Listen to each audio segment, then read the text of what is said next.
একটা জাল কতদিন জালে? ও গ্যারান্টি যাবে রে। এখানে এসে মায়ের উপরে স্নান করে। আচ্ছা, এখানে সুবাদার লোক থাকবে, আপনাকে একটা ওষুধ গলায় বেঁধে দেবে। আচ্ছা। আর একটা 21 দিনের নিয়ম করা আছে।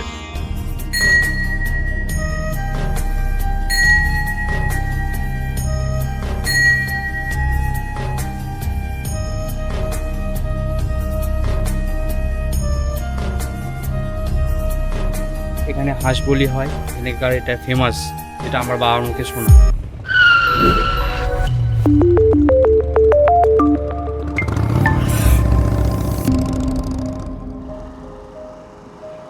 আজ প্রচন্ড ঠান্ডা, এমন ঠান্ডা যে আমার ইঞ্জিন নয়, মনটাই আগে কাঁপছে।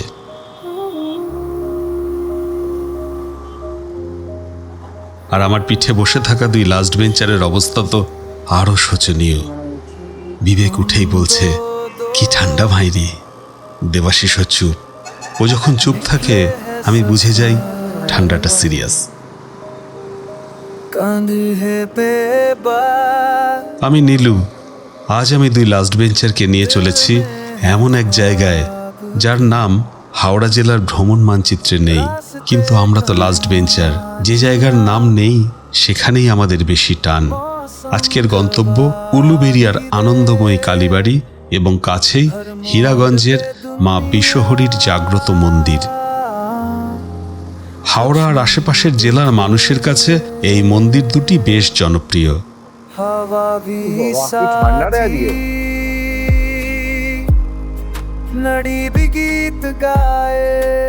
বম্বে রোড মানে 16 নম্বর জাতীয় সড়ক থেকে নিমদিঘির আগে জেলেপাড়া মোড়, সেখান থেকে বাম দিকে ঢুকে পড়লাম।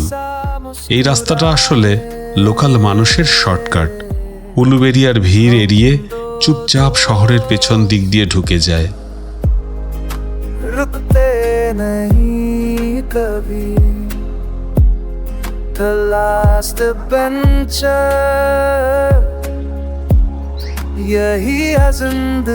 রাস্তাটা গিয়ে উঠল ফুলেশ্বরের শুটকি মাছের বাজারের সামনে। হাওড়া জেলার সবচেয়ে বড় শুকনো মাছের আড়ত। গন্ধে বোঝা যায় জায়গাটা ইতিহাসে নয় কিন্তু অভ্যেসে বড়। লাগে না তো? ডান দিকে উলুবেড়িয়া মহকুমা শাসকের অফিস। মেয়েটা অন্যদিকে তাকিয়ে পার হচ্ছিল। ওদিকে না গিয়ে আমরা বাম দিক ধরলাম কালীবাড়ির রাস্তা। বিরাট তরুণ দেখে মনে হলো এই শহরটা এখনো নিজের ঐতিহ্য ছাড়েনি।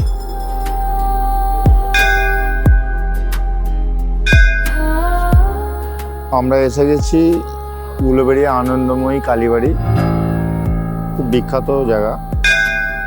উলুবেড়িয়ার একটা দ্রষ্টব্য স্থান বটে। বহু মানুষ দৈনন্দিন এখানে ভিড় করে। এখানকার মা কালী নাকি খুবই জাগ্রত।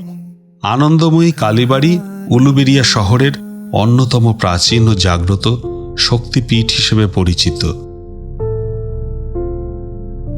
এই মন্দিরটি শুধু ধর্মীয় নয়, উলুবেড়িয়ার সামাজিক ও সাংস্কৃতিক ইতিহাসের সঙ্গেও গভীরভাবে জড়িত। দেবীর রূপ এখানে শান্ত, ভয় দেখায় না, বরং মনে করিয়ে দেয় শক্তি মানে জোরে চিৎকার নয়, শক্তি মানে স্থির থাকা। 19 শতক থেকে নদীপথে চলা মানুষেরা যাত্রার আগে এখানে মাথা ঠেকিয়ে এসেছে। ওই দেখা যাচ্ছে গঙ্গা, গঙ্গার পাড়েই এই উলুবেড়িয়া আনন্দময়ী কালীবাড়ি। আনন্দময়ী কালীবাড়ির চত্বরেই উলুবেড়িয়ার ঐতিহ্যবাহী রাসমেলা বসে। এই মেলা শুধু ধর্মীয়ই নয়, এটি উলুবেড়িয়ার লোকসংস্কৃতি, হস্তশিল্প ও গ্রামীণ অর্থনীতির বড় কেন্দ্র।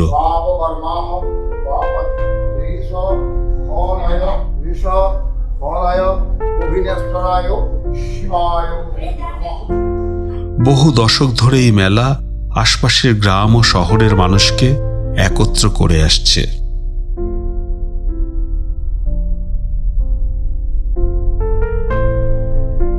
আমরা এসে গেছি উলুবেড়িয়া গঙ্গার ঘাট, এখন ভাটার সময়। বিবেক হঠাৎ বলল, এখন চল, ফেরার সময় আসবো। বিকেলে এই জায়গাটা আরো সুন্দর লাগে। আমি কিছু বললাম না। কিছু জায়গা সকাল নয়, বিকেলের জন্যই থাক।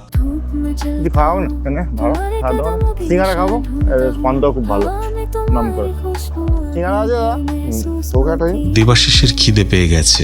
এটা ওর স্থায়ী সমস্যা, রাস্তায় নামলেই খিদে। সামনের মিষ্টির দোকানে দুজনের একটু শান্তি মিলল। রস দিন দাদা মিষ্টি রস দিয়ে সিঙ্গারা খাচ্ছিস? রস দিয়ে তো সিঙ্গারা খেতেই ভালো লাগে। আচ্ছা সিঙ্গারা রস দিয়ে খেতে চাটনি হলে ভালো লাগতো, রস দিয়ে ভালো। সকালে টিফিনও হচ্ছে? হ্যাঁ আমাদের বেড়াতেই টিফিন। তারপর আবার চলা। উলুবেড়িয়া ফেরিঘাট এইটা বাঁদিকে সর্বেশ্বর শিব মন্দির। নদীর ধার ঘেঁষে উলুবেড়িয়া ফেরিঘাট, ওপারে আছিপুর। লঞ্চ চলেছে, জীবনও চলেছে। कुछ नहीं देखे এটা হলো উলুবেড়িয়া কলেজের যারা প্রেমিক প্রেমিকা আছে তাদের পক্ষে আদর্শ জায়গা, কারণ আমাদের সময় যারা প্রেম টেম করতো তো তারা এখানেই এসে বেশি প্রেম টেম করতো, কারণ এই জায়গাটা এখন তো ফাঁকা, তখন আরো ফাঁকা ছিল। হ্যাঁ ডান দিকে একটা মন্দির আছে শ্মশানকালী মন্দির। আরো এগিয়ে শতমুখী শ্মশান, নির্জন রাস্তা। হ্যাঁ আমাদের সময় আরো নির্জন ছিল। হ্যাঁ প্রচুর কলেজের ছেলেরা কলেজ থেকে কেটে পড়ে এখানে আসতো। यही है जिंदगी আজ আমরা যাচ্ছি হীরাপুর মনসাতলা। এখানে একটা মনসা মন্দির আছে, খুব বিখ্যাত মনসা মন্দির। এই মনসা মন্দিরে প্রতি রবিবার প্রচুর লোকের সমাগম হয়। যদিও আমরা যাচ্ছি সোমবার, আজকে কতটা লোক আছে আমরা জানি না, দেখা যাক কতটা লোকজন আছে। রাস্তা হালত খুব খারাপ রে। কিছু জায়গায় নদী ভাঙনে রাস্তা ক্ষতিগ্রস্ত। নীলুরও কষ্ট হচ্ছে বুঝতে পারছি। দেবাশিস একবার বলল, তোকে কষ্ট দিচ্ছি না রে। আমি তখন বুঝলাম আমি শুধু বাহন নই, আমি ওদের সঙ্গী। এই ভালোবাসাটাই আমার মূলধন। বিবেক তুই এদিকে এসছিস আগে? এখানে গঙ্গার বাঁক আছে বুঝলি, ওই জন্য গঙ্গাটা এখানে অনেক চওড়া। দক্ষিণ জগদীশপুর জায়গাটা। আমরা দক্ষিণ জগদীশপুর থেকে এগিয়ে চলেছি গঙ্গার ধার দিয়ে। খুব সুন্দর ফাঁকা রাস্তা। পানীয় জল সরবরাহ প্রকল্প, উলুবেড়িয়া পানীয় জল সরবরাহ প্রকল্প। তার মনসা মন্দিরটা কোনটা? এইখান দিয়ে যেতে হবে। পৌঁছে গেলাম হীরাগঞ্জ মনসা মন্দিরে। আর বন্ধ নাকি? কোথায় কোথায়? আজ সোমবার, ভিড় নেই, মন্দির বন্ধ। স্থানীয়রা বলল আধ ঘন্টা পর ব্রাহ্মণ আসবেন। অপেক্ষা মানেই গল্প, তাই আশপাশে ঘোরা।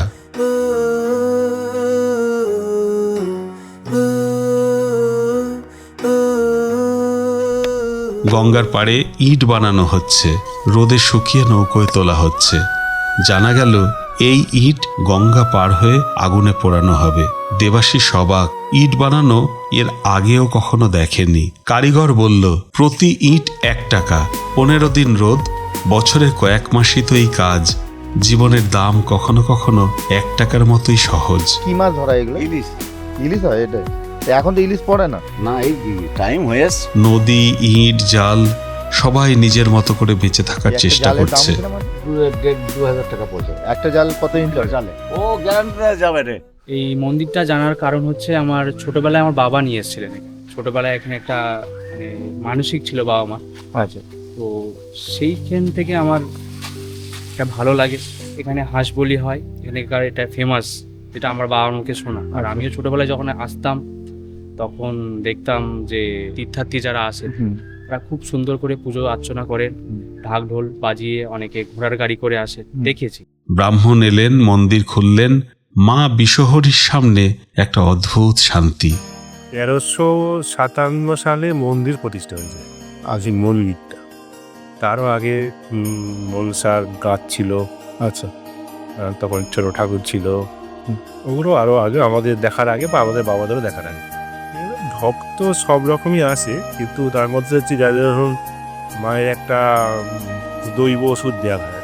আচ্ছা সেটা বিভিন্ন রোগের একটাই দৈব ওষুধ, বিভিন্ন রোগে মানত করে গলায় ধারণ করে।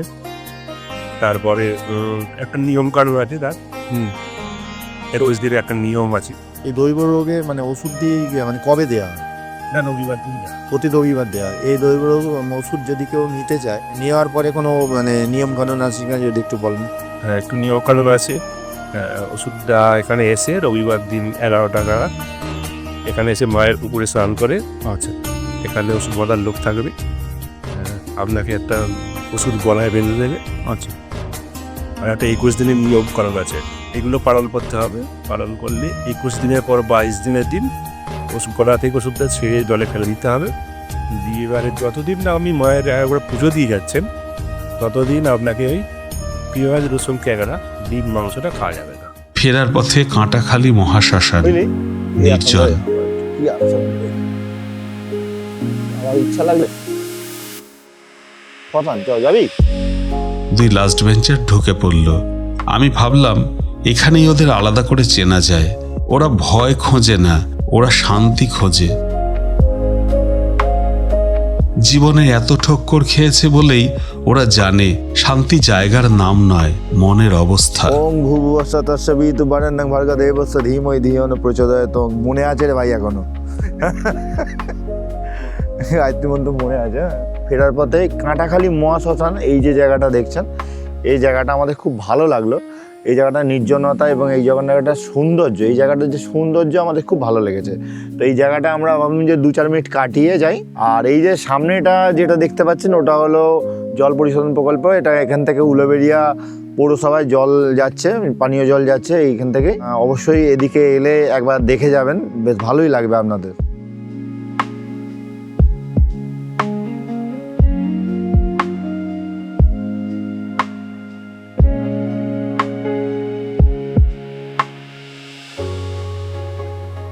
এতক্ষণে তুই একটা সাবজেক্ট পেয়েছিস বল।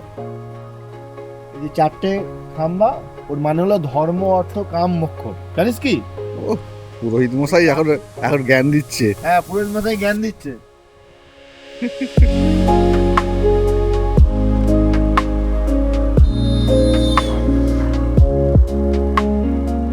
আরো একটু এগোতেই একটা পুরনো লাইট হাউস টাওয়ার, পরিত্যক্ত, গায়ে অশ্বত্থ গাছ। বিবেক বলল এই শটটা চাই। সেটা কি? এটা সম্ভবত লাইট হাউস, কিন্তু এই লাইট হাউসে ওঠার জায়গা কোনটা দিয়ে সেটাই তো বুঝতে পারছি না। তুই কি একবার ট্রাই নিবি? না ভাই, গাছটা আমার ইউনিক লাগছে। গাছটা তো বহু পরের জিনিস, তার মানে লাইট হাউসটা অনেকদিন পরিত্যক্ত হয়েছে, তবেই অত বড় গাছটা হয়েছে। অসত্য গাছ। হ্যাঁ হ্যাঁ।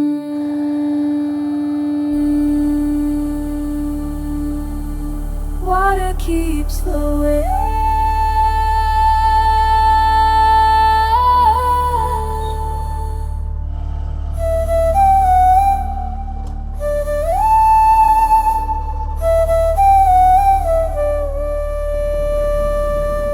ফেরার পথে আবার আনন্দময়ী কালীবাড়ি। পড়ন্ত রোদে গঙ্গা একদম অন্যরকম। সেই দৃশ্য ক্যামেরায় থাকলো, মনে তো থাকলোই। আমার এই পথ চলাতেই আনন্দ। এই ছিল আজকের পথ চলা। খুশি এই জন্য যে আমিও এই আনন্দের সঙ্গী। যারা নতুন, চ্যানেলটা সাবস্ক্রাইব করবেন। আপনার এইটুকু সাপোর্টেই আমাদের পথ চলা সহজ হয়। আবার দেখা হবে। ভালো থাকবেন, সুস্থ থাকবেন। Like the river keeps returning to the places that